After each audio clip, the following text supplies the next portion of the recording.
Hello friends, so today I'm going to a podcast production studio for the first time in my life.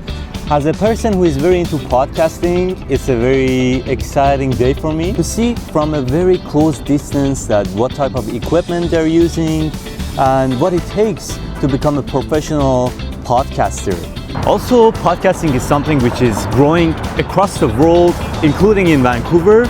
But I think many people don't know what it takes to be successful in this field, including myself. I don't know exactly what are the challenges behind being a successful podcaster. That's why today I'm going to interview the owner of one of the biggest podcast production studios in downtown Vancouver to answer these questions.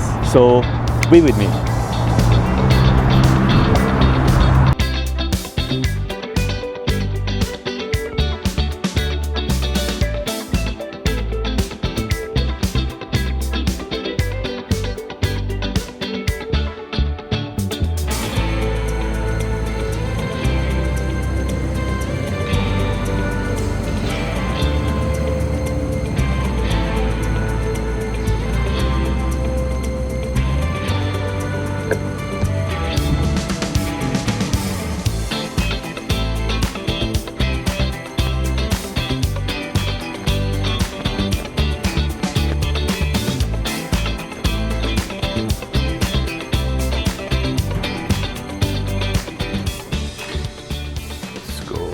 Go.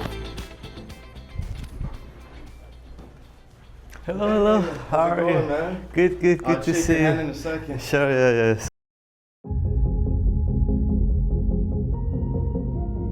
Hey guys, I'm Tamir. I run Yaletown Podcast Studio.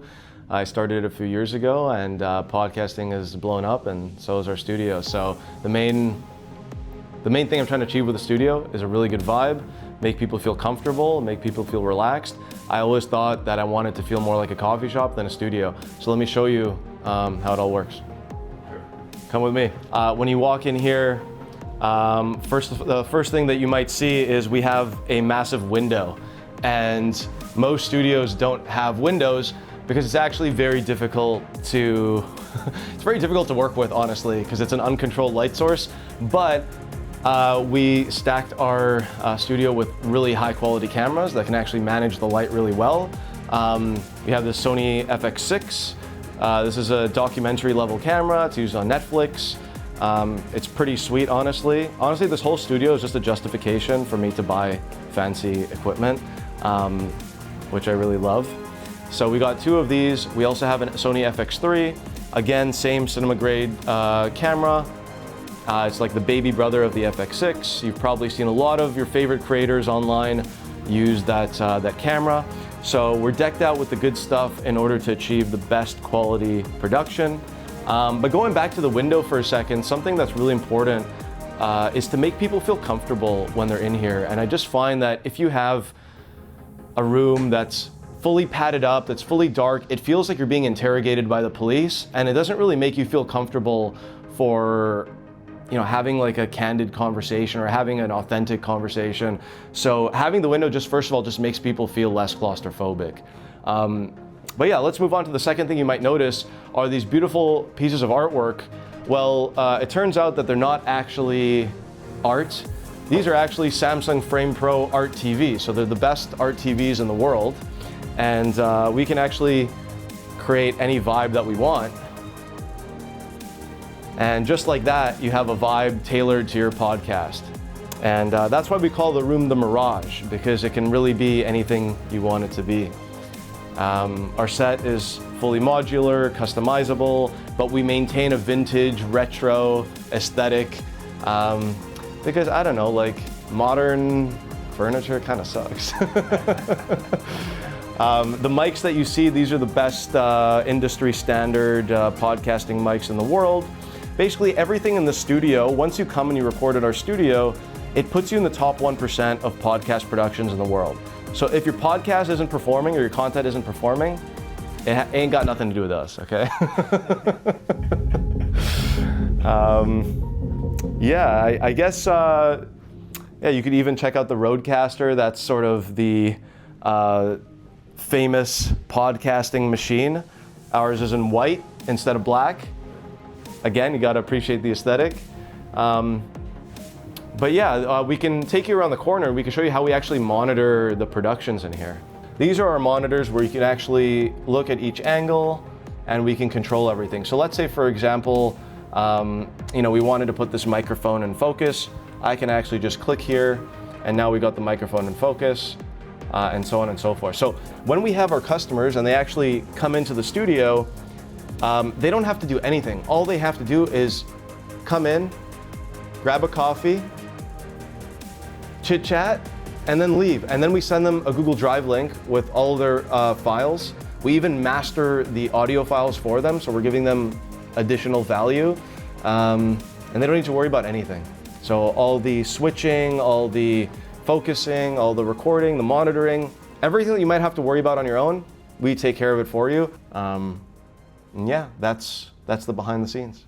After this tour, I interviewed Tamir, and I got so surprised when I heard his story of opening up this podcasting studio. This is a story of how life shows you your direction once you start trying and taking action. Honestly, it happened very organically. I never set out to open a podcast studio. I never even had a business plan. I never even had a note on my iPhone to make a podcast studio. I was running my software company, and we were involved in food tech, specifically around dietary and nutritional information for restaurants. And I wanted to connect with dietitians and nutritionists around the world. I thought, what would be an easy way to connect with those?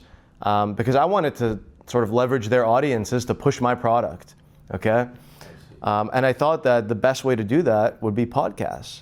Because if I messaged a dietitian and said, hey, do you want to work with my company? Their response is what? Their response is, okay, how much are you going to pay me? And then I'll work with your company.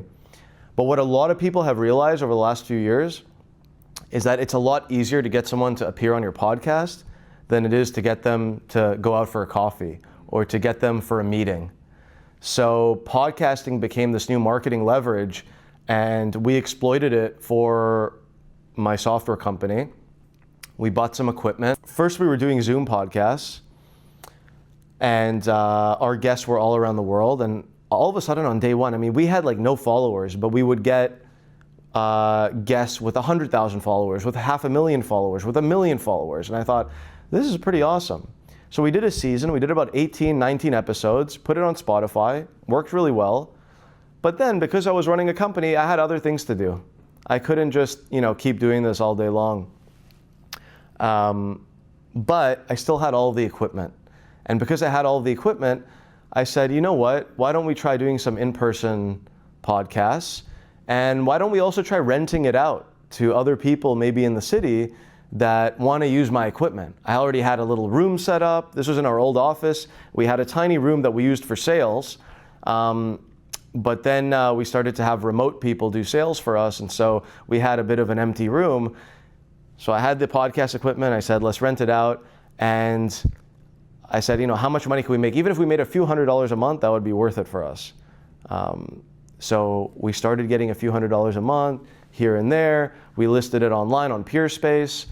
And honestly, it took about a year for us to realize that maybe we should spend a little bit more time, because $100 a month, like one booking or two bookings a month, turned into 3 bookings a month, turned into 4, turned into 5. And after about a year, we started getting some pretty big YouTubers that found our space and were like, hey, can we use it for a podcast? And I was thinking to myself, I'm like, do you not have like a better space to record? And they didn't, because it turned out a lot of YouTubers, they record at home, but they don't really want to invite people to their home to do a podcast. So at that point I said, okay, well, let's buy some better cameras. Let's buy some better microphones. We very much incrementally improved the studio. It was not ever like one decision to be like, hey, let's improve it. It was like, okay, we're getting a few more bookings. Let's swap out the Rode mics for the Shure mics. Let's swap out the Sony a6400s for the Sony a7Cs. Let's go from crop sensor to full frame sensor. Let's go from, kit lens to faster lens. And it was really cool to see, because as we made upgrades, we got more customers. And then as we got more customers, we decided, hey, we should have a Google My Business page. We should like at least show up on Google Maps if people want to search us. And then after we started getting people on Google, we said, why don't we have a website? Let's make a website. And so it wasn't until 2024 where we actually called the studio Yaletown Podcast Studio. Before that, it was Premium Podcast Space or something on PeerSpace. And then in late 2024, we just somehow started signing big clients. We got our first retainer client, a major news agency that wanted to use our studio. And that started bringing us money every month. So, we had one of our software investors come into our old space and they're like, what is this? I said, this thing, it's generating for us like $3,000 a month. And that was paying our rent times 2. And they were like, this is awesome, you should keep doing it. So then it came the end of 2024 and we were just breaking every record. And then we realized we needed a bigger space. We can't have people walking through our software company and going to a back room and shooting their podcast. We need like a dedicated branded space. And that's how this space that you see right here was born. Actually, the custodian in our building, in our office building, he was like, hey, Tamir, we have this new space. These guys are moving out. I think it'd be perfect for a podcast studio. It's got a little monitoring window.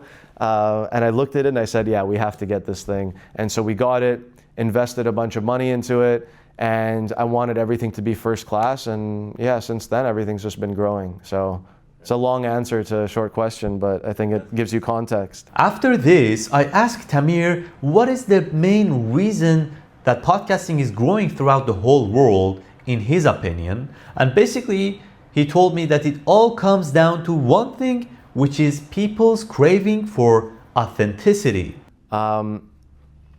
AI is coming after people's jobs.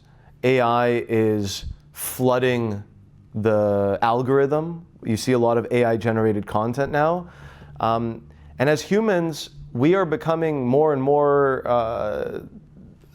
for lack of a better term, obsolete.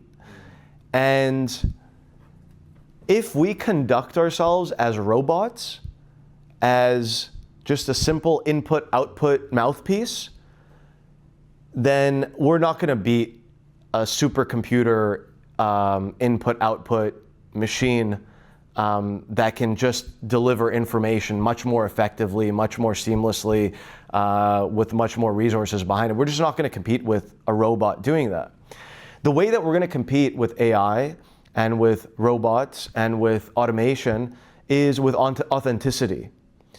And the single best way to show your authenticity online is with a black Shure SM7B microphone in front of your face, okay?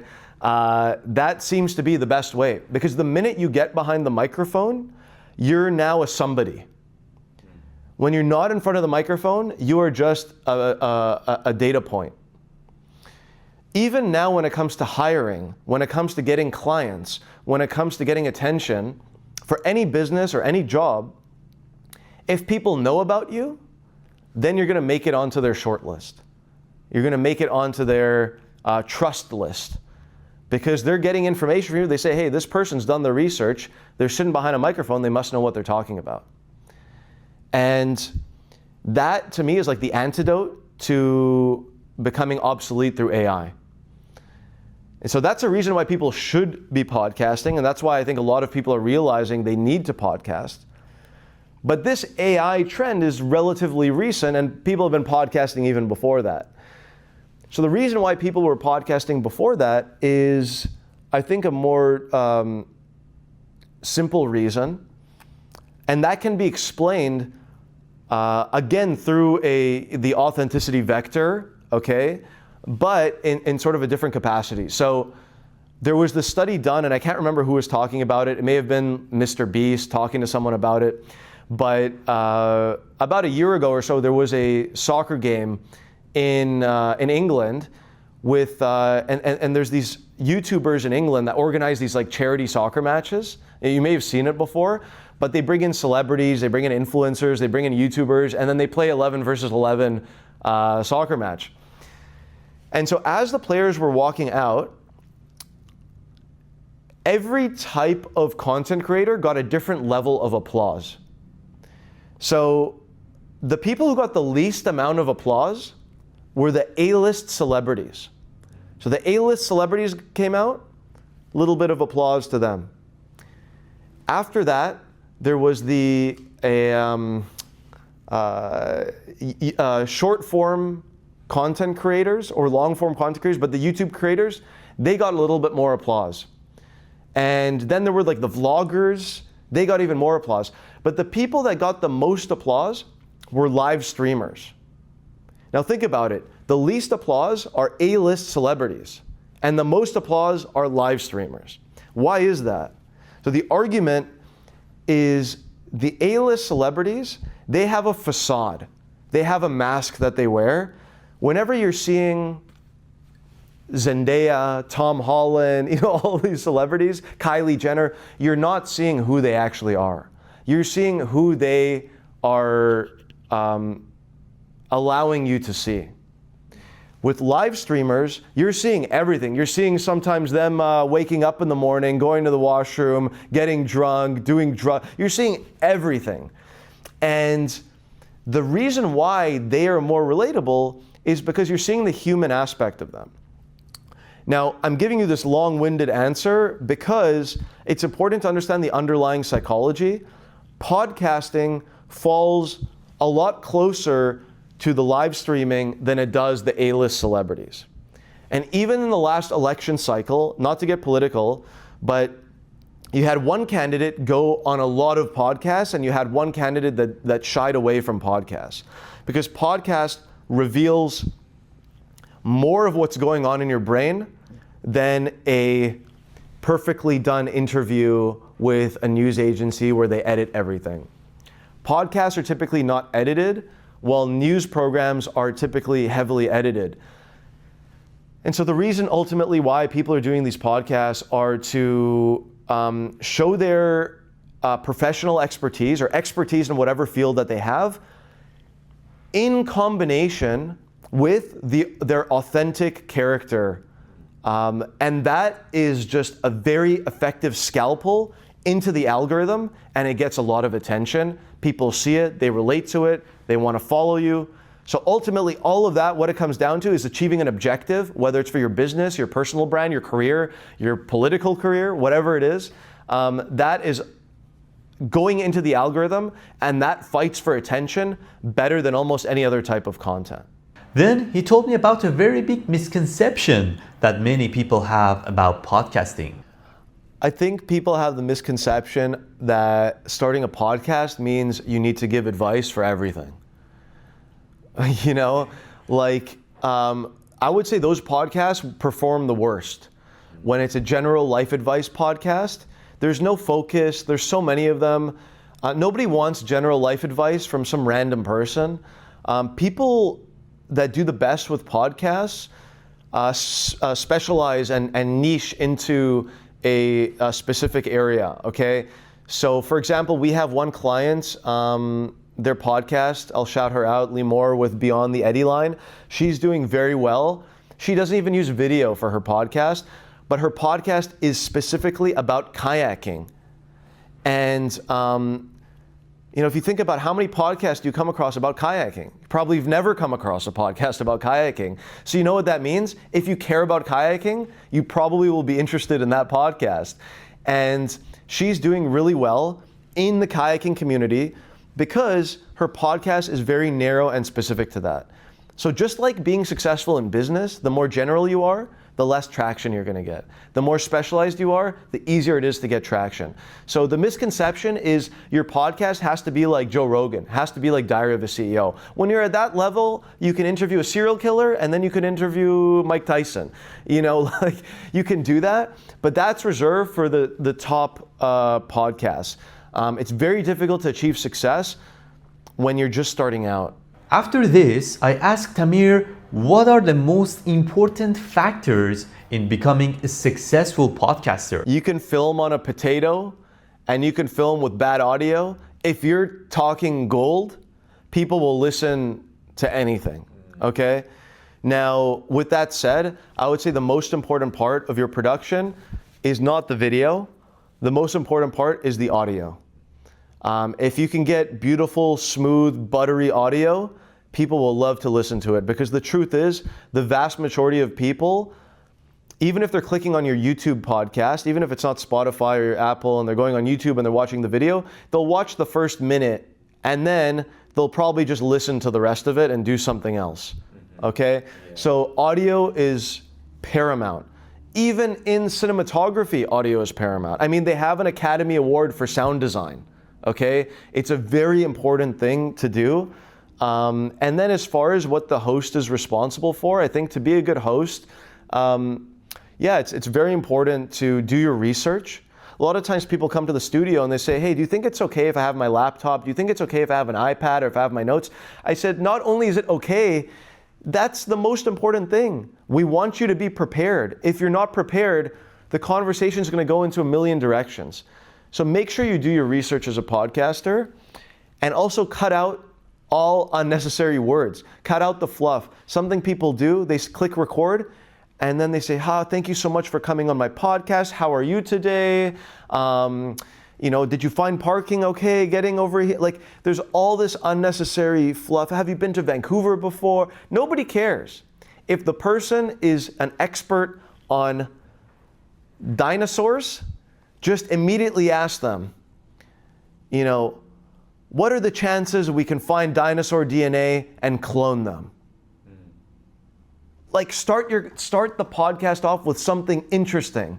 Nobody cares. Thank you so much for replying to my email. Nobody cares about that. So just cut out all of that stuff and just go right into it.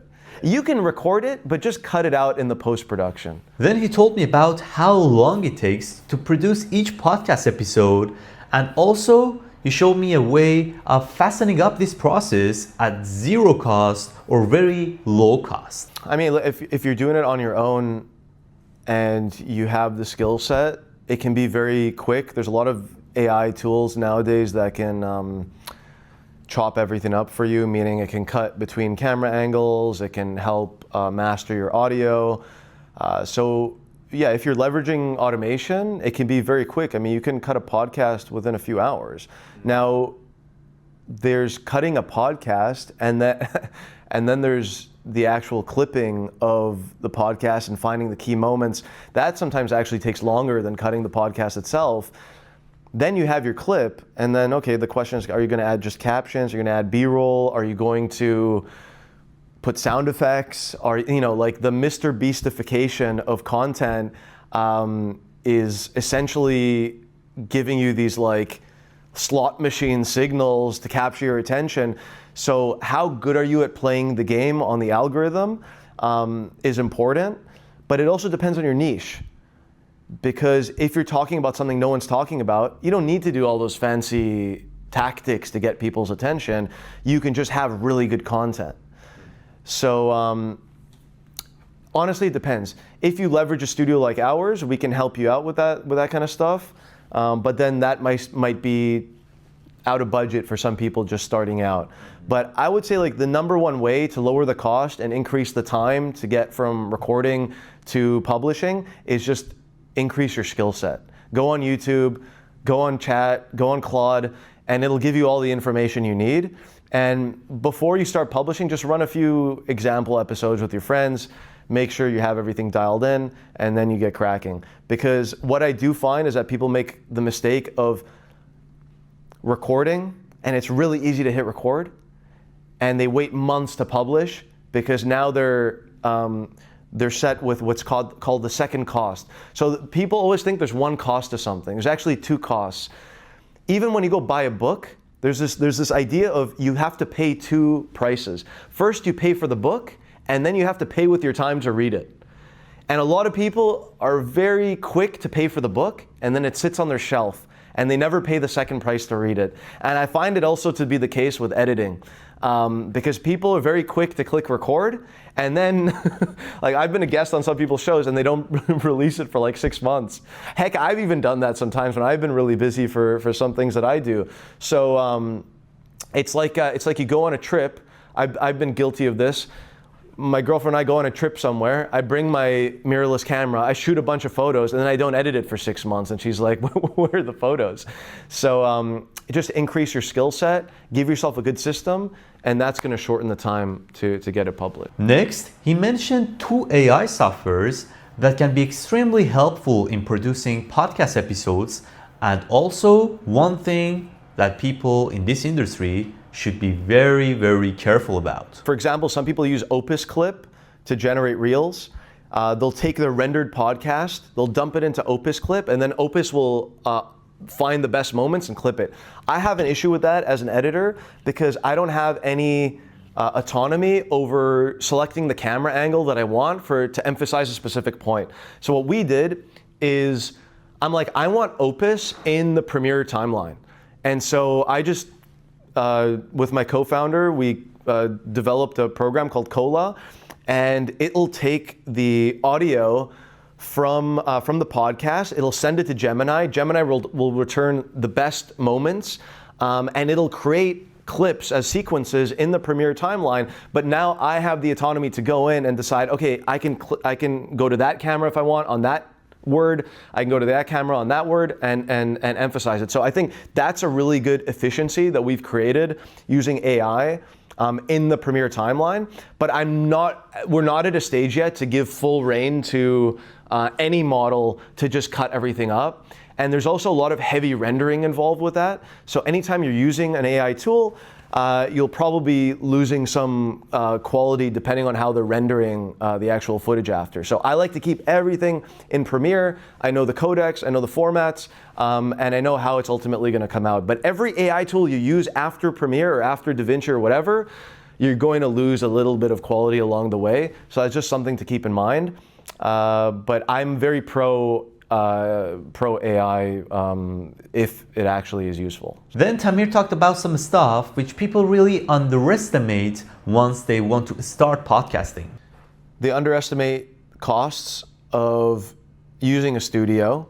So a lot of times people get excited, but then they realize they can't really afford to maintain it because in their mind they think they're going to make money after their 3rd episode. Okay, and the reality is, just like any content, just like any venture, it's gonna take time, you're gonna have to put in the work, and you're gonna have to hustle in order to start making money with your podcast. So a lot of people think they can just become a podcaster as a career. Anything worthwhile in life takes effort to generate value. And so that's a mistake that people, that's something that they underestimate, how long it's gonna take to achieve success and how much time and effort they're going to have to put in right away. At the end, I asked Tamir to give one suggestion to people who just want to start podcasting in only a few words, and this was his answer. Ruthlessly cut out all unnecessary words.